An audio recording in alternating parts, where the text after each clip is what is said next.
Welcome to the Woodpreneur podcast, the number one podcast for the business and marketing side of the lumber, woodworking, hardwood flooring, and sawmill industry. I'm your host, Steve from Acres of Timber. Each week, we feature various wood business owners and entrepreneurs from around the globe. We share their stories, paths, insights so that you can network, learn, and grow your own wood business. Thank you so much for listening. Now enjoy the episode. The Woodpreneur podcast is proudly sponsored by Acres CRM. Acres CRM is the wood industry's only customer relationship management software dedicated to helping you automate your sales and marketing so that you can focus on serving your customers and growing your business. You can visit acresoftimber.com to learn more and to schedule a demo. Once again, that's acresoftimber.com. Hey, welcome back to a brand new episode of the Woodpreneur podcast. It's your host, Steve. Today's guest is Sean Harmer from Sean Harmer Woodworking. How you doing, Sean? Good, Steve. Thanks for having me on. Excited to have you on. Hey, so we met in person at the Denver Woodpreneur meetup. That was really awesome. Thanks for coming out. Why don't you tell everybody a little bit about your business? How did you get started? It was great meeting you as well. I'm about going on 5 years into my woodworking story, and really, kind of got inspiration from my late father. He was always a kind of a creator, and my mother was always kind of an artist and had an eye for that stuff. And really in 2018, I got laid off from a job. I was working at a startup in Boulder, kind of like a commercial real estate thing, and took some of that severance money, invested in some tools and a CNC machine, and really wanted to expand into like a whole new thing. I wanted to be creative. Fast forward a couple of years, pandemic hit in 2020. At that point, I was a couple months into having a little boy. He's now 2.5 years old. So at that time, I still wasn't, working, and was having a hard time finding a job. And I kind of just looked around at my friends and the opportunities that, they were looking for.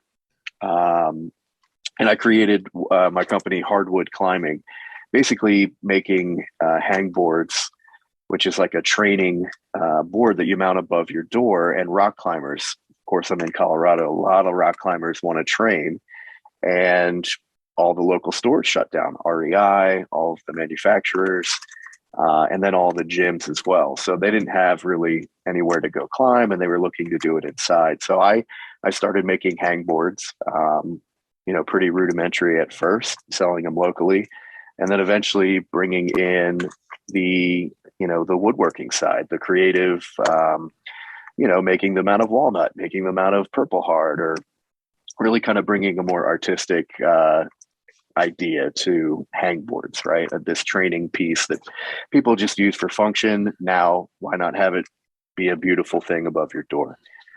So that took off. The pandemic was surprisingly really good for me. At one point, literally sleeping next to my CNC machine, pumping out hang boards constantly all day long. And then eventually shipping them around the world, and, trying to develop this brand over the last couple of years has been, exciting and fun. And I now sponsor about 6 climbers, nearly professional climbers who are just the most incredible people you've seen, doing one finger pull-ups and that kind of thing. And I send them stuff, and they send me content that I can share and kind of create a community around my product. So that did really well in the pandemic. And then, of course, I've always wanted to be a woodworker and a creator, and specifically a furniture maker. So having that consistent product coming in has enabled me to really do so much, have my own shop space, give me the time and the money to be able to invest in my own designs, or look for, tables and things that I can expand on. So that's kind of the summary of it, I guess. Dude, so that's an awesome story. So you started doing woodworking, the pandemic happened, and you realized this crazy niche of being able to make these, what do you call them? Pegboards, right? Yeah, they're like some people call them fingerboards. You're just hanging. They're called hang boards, but Hmm. it's an essential tool because every day a climber, rock climber, will hang just for a few minutes or a few seconds on specific types of holds, so that when they get outside, they're stronger. That's amazing. That's Yeah, amazing. yeah. That's incredible. And so, so you started doing that. So what percentage of your business is between, regular woodworking products and the hang boards? Um, Initially, it was a lot of hangboards because of the pandemic. For the first 2 years, it was pretty consistent, and then it it's kind of a struggle, right? And this is something I've talked to a lot of people about and talked to you about is really finding the balance between a product business and a custom woodworking business. So personally, you know, um, making the same thing all day every day is not as enjoyable as going out, meeting a customer, Hmm. making them a table that they'll have for the rest of their life or that they can enjoy with their family. So um, not that I want to stop that product. I just wanted to be able to transfer into more of the furniture side, the creative side. So I'd say it's about 30%, to 70 right now, 70 being the custom projects and furniture that I'm looking for. Okay. And then the 30 being the hang boards. Sure. Yeah. Yeah. How I know I can kind of understand because you have this very niche product with the hardwood climbing, but with your own stuff, how did you get the word out initially? Um, you know, of course, word of mouth is kind of like your biggest thing. Starting out, you want to focus on finding those customers and then having those customers recommend you. Hmm. Um, Instagram has always played a big part for me as far as just showing off products and things. Hmm. So really, over the 4 years, it's been a kind of a build up to having an Instagram or a TikTok that people now come to me for specific projects, whether it's signs or epoxy things or furniture, that kind of stuff. So I'd say about 80% of the stuff that comes in is probably from Instagram. Okay. Oh, wow. Wow. And a lot of it local? Yeah, a lot of it local, a lot of returning customers. I try to always reward or give a discount or do my best to somebody that comes back, give them an even better experience the second time, whether it's a piece of furniture or a cutting board for their mom. um, I think that's super important. So yeah, a lot of returning. You know Recently reaching out to the local Denver community. Denver is growing like crazy, so It's people crazy. are. A lot of construction I saw when I was Yeah, there. yeah. You were here, you saw it. So people, not only that, the housing market's crazy. So people have a lot of equity in their home, even from just 2 years ago. So whether they're remodeling their basement, their kitchen, or they're looking for, to upgrade that, Wayfair table into something that's like an heirloom piece, those are kind of the customers that I'm looking for. Um, and I'm not going to lie, it's hard to find them, but once you start getting into that group and showing your value, it's so rewarding. I'm really excited for the future. What are you selling a lot of in terms of on the woodworking side?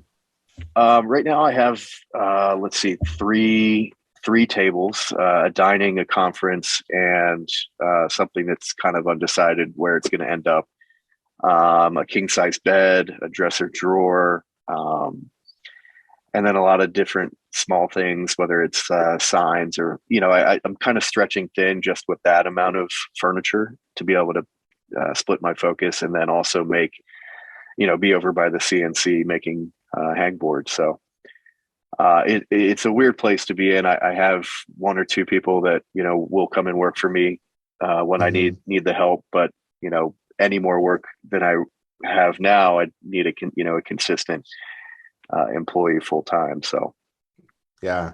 So it sounds like you got a lot of stuff on the back burner, like a lot of jobs in the queue. yeah, I try to stagger everything. At least 6 to 8 weeks, and then kind of really set expectations with the customer as far as hey, I'm going to put a lot of my effort, energy, love into your piece. It's going to take some time. And that's just how it goes. You know, when you get something custom, it's not going to be here overnight. Hmm. But it's gonna get there, and it's gonna be something you can hand down, or you'll be proud of for a long time, or it'll last. I want you to be able to stand on my tables and Hmm. not break it, when you're dancing. So Sounds like you in your experience as a woodpreneur, between losing the job and then having a kid and then the pandemic, like you had to really like learn to adapt, and maybe there's an element of like betting on yourself. Is that accurate?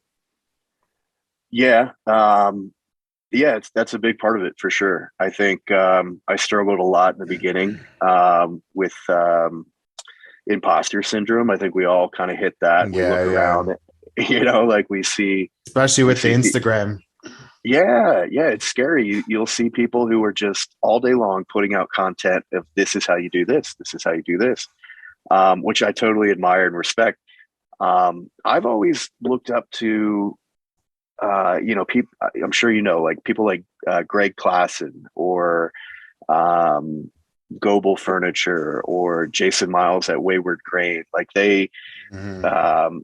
they're the smaller batch furniture shops that they can really design their own chair or have, a chair, a lounger, and a coffee table, and um, sell them for decent margins, just with like a small shop kind of thing. So I get a lot from those guys, and in the beginning, we don't know what we're doing. You can have business experience, but really being able to bridge and find the customers and pull in the consistency that you need to be able to survive, it's a hustle. Like I'm sure and I'm sure plenty of people have said that. Um, I did just recently listen to your Wood Whisperer podcast. I thought it was awesome. Right, Yeah, yeah. Mark's a local guy. I met him years ago. He signed his book for me at like a local lumber yard, and it's always just been inspiring to see somebody have a passion. And I think just by witnessing him and some of these other guys, Blacktail is another Yeah. good guy. Like you can see the passion, but it's more than that. Like once you understand that passion is about just showing up, just showing up Yeah. consistently and like really grinding it. You know, I think somebody mentioned at your recent Woodpreneur, where I met you, the Woodpreneur meetup, is that burnout, right? And it kind of Yeah. resonated with me. And you Hmm. explained it really well. But you can work 12-hour days so much that the thing that you had a passion for just gets dissolved, right?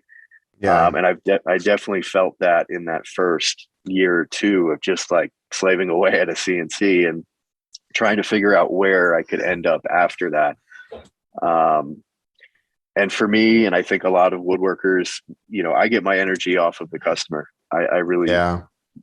I want somebody to like cherish the thing that I put my blood, sweat, and tears in for a long time, and then I think about that and I dream about that. And that didn't come right away, but it definitely built over those years of like putting in all that time. And now I don't have to put the time as much, and I can relax and um, enjoy other things like time balance, and Yeah. work life Yeah. balance. So That's awesome. That's awesome. yeah.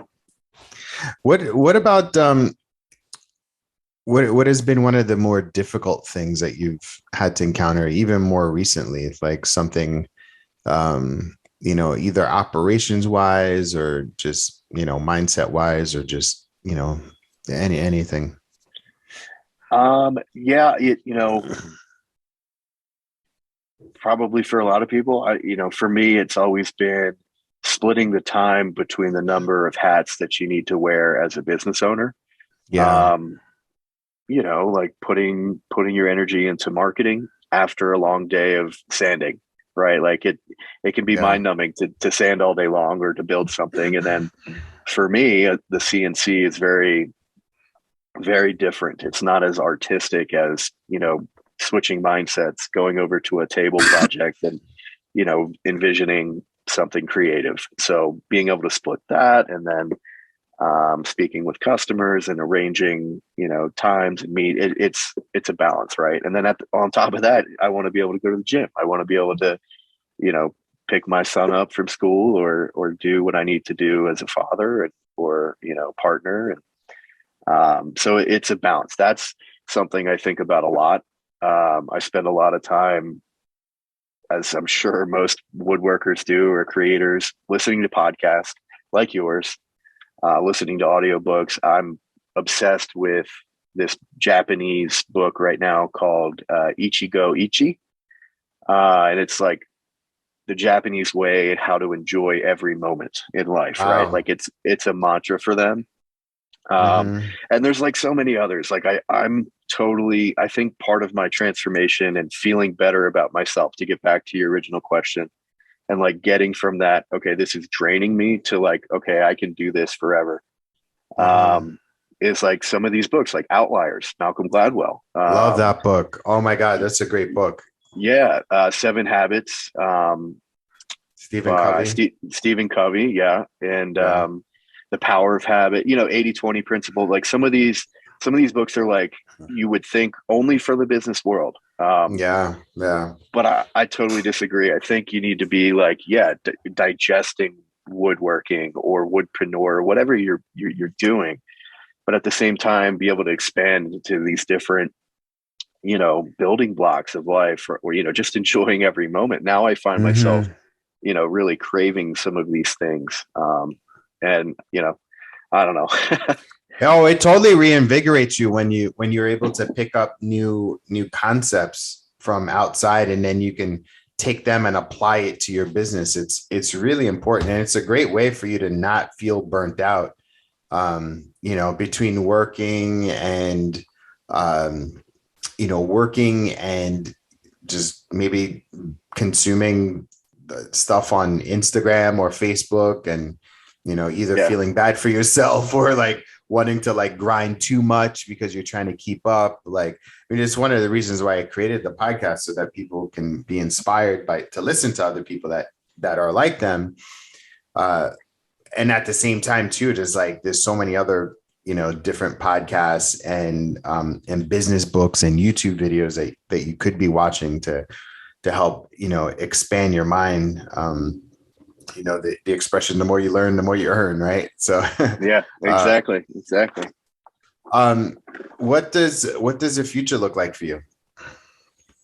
um I correct me if I'm wrong. I feel like you said something when we met about having that 10-year outlook, and then maybe Mm-hmm. building back from that. I've heard it a few other places as well. So, I'm not quite there. I don't have it all written down, but for me, my goal is to start at 10 years from now, who I want to be, where I want to be with my business. Um, Write down what's important to me, like the core values of what I'll be doing. Mm-hmm. And then kind of build back from those 10 years, what, 8 years, what 5 years is going to be like. And for me, I think I'm okay being a small batch custom furniture shop, maybe, Mm-hmm. expanding a product line with the CNC. I think that's a beautiful tool to, whether you're making, wine bottle holders or hangboards or whatever. Mm-hmm. Not a huge barrier for entry. It's something you can go and put on and then come back and do something else. So, yeah, different products. And then really just building things for people who want that story, who want somebody that's going to get excited to make them that coffee table. Maybe having a product line, maybe a chair, a coffee table, a bench, or a lounger that's mine, that I designed, that I put 1,000 hours into making as perfect Mm-hmm. as I can, and Yeah. refining, man. Like that's all we want to do is become smarter, quicker, faster, but while enjoying it all. So I don't want to sacrifice that. Ultimately, I want to, continue to have a happy life, happy wife type thing, and just be a good father and all that. So I don't really need much more than that to be happy, and I'm okay with that. So. Where are you sourcing your lumber from? Oh man, Austin Hardwoods is my go-to. Out Okay. here, I have a great relationship with them. They're just amazing. Cool. Very cool. Um, yeah, your stuff is really cool. And I like the integration of the CNC as more of a function and not like you're necessarily relying on it. Like it's part of your tool set, Yeah, yeah. as opposed to being like pure CNC. Um, so tell me, like, so this is part of the interview where I can give you any marketing or business advice. Is there anything that I could help you with? Anything that you've been sort of banging your head against the wall about, or something that's keeping you up at night that I can help solve for you? Yeah, I think, and also I had the benefit of you just putting on a great seminar, but I think just to retouch it, it was like you made a suggestion about reaching out, getting yourself out there within the local community, and in Hmm. particularly going to like a nonprofit. Um, Yeah.